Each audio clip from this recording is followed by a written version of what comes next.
অষ্টম শ্রেণীর ছাত্রী অর্পা হাই স্কুলের গণ্ডি না পেরোলেও সক্রিয় ছিল বিভিন্ন সামাজিক যোগাযোগ মাধ্যমে। অবাধ বিচরণ ছিল এর অন্যতম মাধ্যম ফেসবুকেও।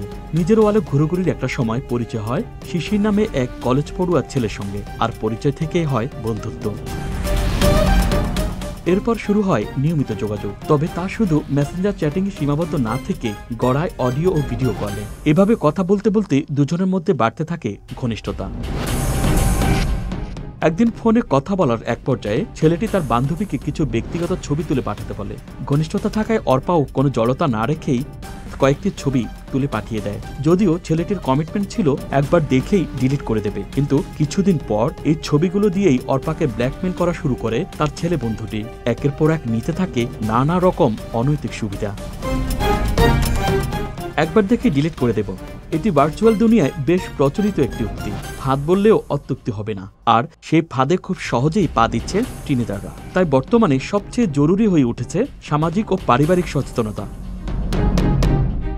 ইন্টারনেট ও সামাজিক যোগাযোগ মাধ্যম ব্যবহারের ক্ষেত্রে শুধু টিনেজাররা নয়, তাদের বাবা মা সহ পরিবারের সকলেরই সচেতন হওয়া অত্যন্ত জরুরি।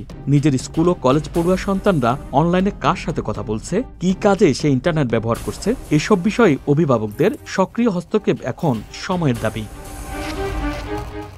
এরপরে যদি আপনার সন্তান ব্ল্যাকমেলিং এর শিকার হন, এক্ষেত্রে ছেলেটির সঙ্গে আলোচনা করে ছবি সহ ডকুমেন্টগুলো ডিলিট করার ব্যবস্থা করুন। আলোচনার সমাধান না হলে অতি দ্রুত নিকটস্থ থানায় গিয়ে সাধারণ ডায়েরি করুন।